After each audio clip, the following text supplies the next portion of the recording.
Hi, Shannon, and thank you for joining us today. Hello, thank you for having me. It's been quite interesting following your progress and knowing where you came from. Uh, would you be able to briefly tell us how things are right now since the day you have left the Pentecostal Messianic movement, and what has happened since then? Wow, it's been quite a journey. Um, it's changed quite a bit. I think in many ways in my personal life, it's settled down a lot. I've learned a lot, and as of right now, I think I've really found a calling in how to use my past and what I know about the missionary world, the messianic movement, and the intentions towards the Jewish community, and sort of found my place and a purpose in what I do now with Beyneynu. We monitor missionary activity and have been exposing the efforts of covert missionaries who have infiltrated the Jewish community and brought awareness to the Jewish community about these efforts that we know about, you and I, and I'm sure other people in this room.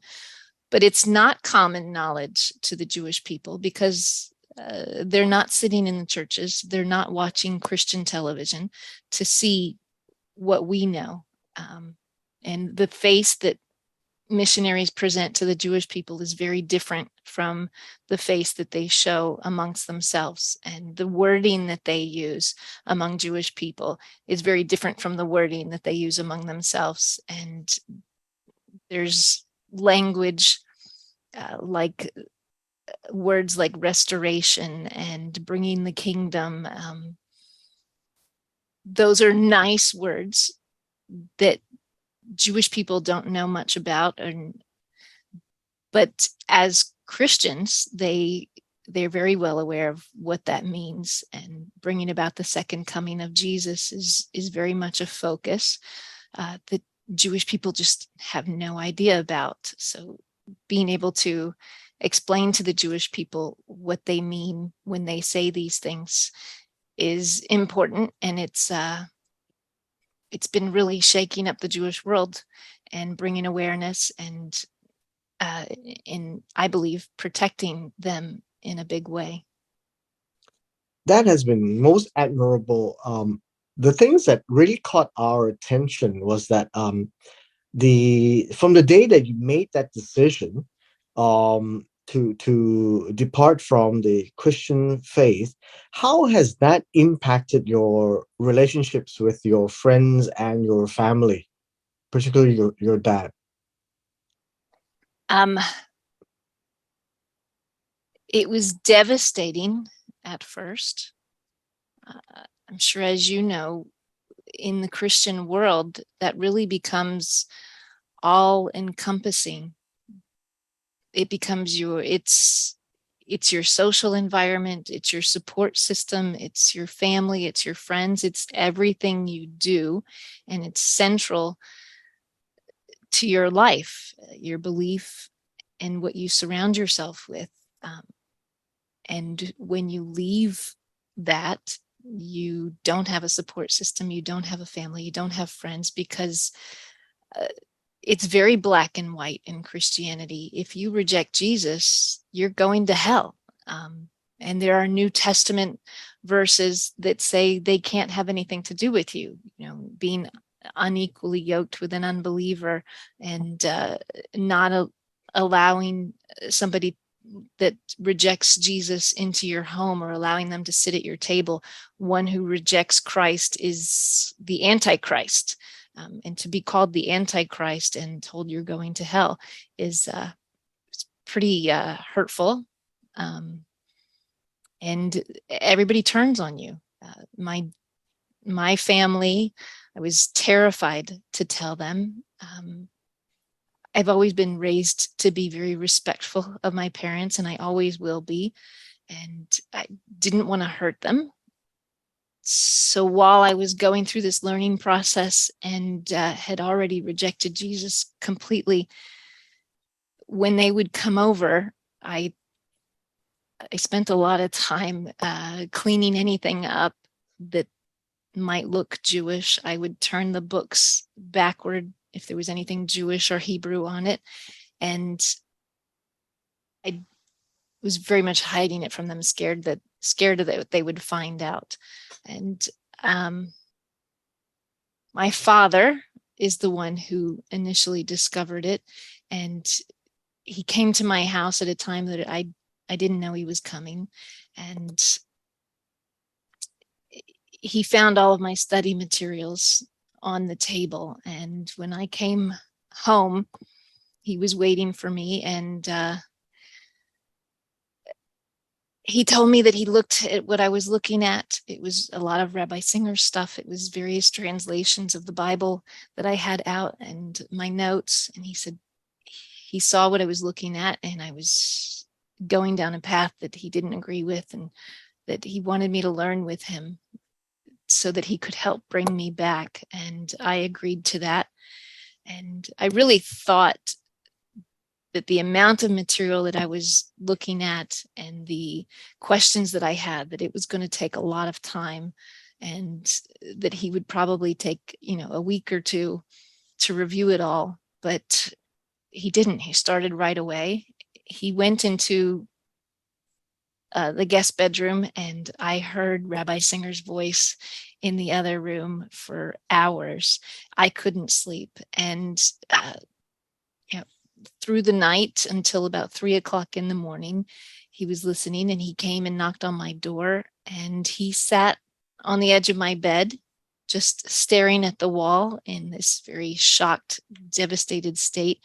And I asked him what was going on, and he said, the Jewish people are right. That rabbi is right. And he couldn't believe it. He said the rug had been pulled out from under him. And he left Christianity. He's no longer a minister. He's been very supportive of everything I do. He's come to Israel a few times. There are a lot of Beyneynu who have become volunteers with our organization. A lot of people who've been impacted by Rabbi Singer's work that have, gotten to know him. He attends the conferences. My mother, on the other hand, was not so accepting. It was very hurtful to her. She accused me of tearing apart our family. And at first that was very hurtful. And I tried to explain that it was my own personal choice, and it didn't have an effect on the family. And it was nothing more than, as if I were to make a choice to be a vegetarian. It's the same thing. Why does it matter? But it really did, because everything we do, holidays and family get-togethers, it's really around food or some sort of religious practice, Easter, Thanksgiving, Christmas. Everybody gets together and eats or does some sort of religious ritual of things that I couldn't take part in anymore. So that was eventually I came to understand that, and was a little more understanding of why my mother was so hurt. And now I have a relationship with my mother. I'm very respectful, and I don't want to hurt her. We speak. I go and visit, but we don't talk about the elephant in the room. We very careful to avoid any kind of religious topics or what I do. In fact, I don't believe she fully understands what it is that I do or what Beyneynu is. I don't think she's ever Googled me lately. How about your dad? Ever since that he has discovered this, how has it impacted his life, and what is he doing? Actually, my parents are divorced. He's not with my mom, but he, like I said, he left the church. He said, I've devoted my whole life to seminary, and he was very well versed in apologetics and defending the Christian faith. He said it was enough for him to put it behind him and say that I don't believe that anymore. But the path that I took was a little too much for him. He said learning a new religion, learning a new language and a new culture, that's too much for me. I can't do that. He considers himself a Ben Noach, a Noachide, and he's filled his life with all kinds of different social activities. He's part of a Jeep club, a whiskey club, a military gathering thing of veterans. And he's filled that social void. But as far as what he's doing, he's retired and having fun and living a Noachide life. He is connected to quite a few of the Noachide communities and comes out to the conferences, but that's what he's doing. That's really amazing, given the fact that he has been so focused on his theological training. And did he progress into studying more? Not a whole lot. He said, it was very frustrating to come to that decision and understanding. And in many ways, you kind of like give up on religion altogether. And he's very happy with, I'm just going to be a good person, and I'm going to try to do good things, and I'm going to be the best person I can be to other people and help people when I can. He believes in God, but as far as rituals or any sort of organized religion, he's not part of it all. He loves watching Rabbi Singer's videos. He asked me for a large print Tanakh in a translation that I trust. So I think he's in that world, but it's not a huge focus for him anymore. How long was he a minister before this? 30, 40 years. And that was his entire vocation? Right. Actually, I was almost 30 when I started this process. So, and he was a minister when I was born. So it was 30 years. Wow. That must have been really shocking for him, because he has invested 30 years of his life at least to this. Right. Absolutely. Do you have any other family or friends who are sympathetic or understanding to what you're doing right now?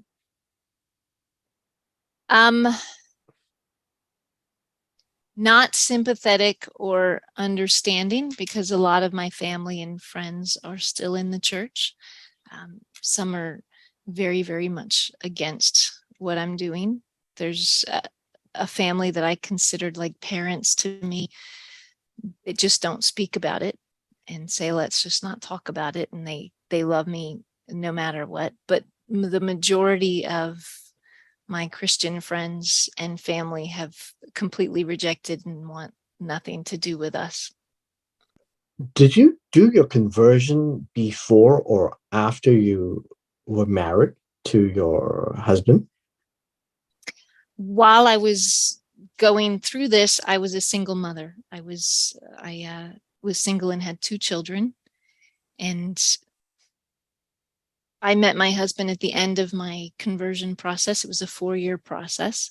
And I met him at the end of my conversion process and married a year after.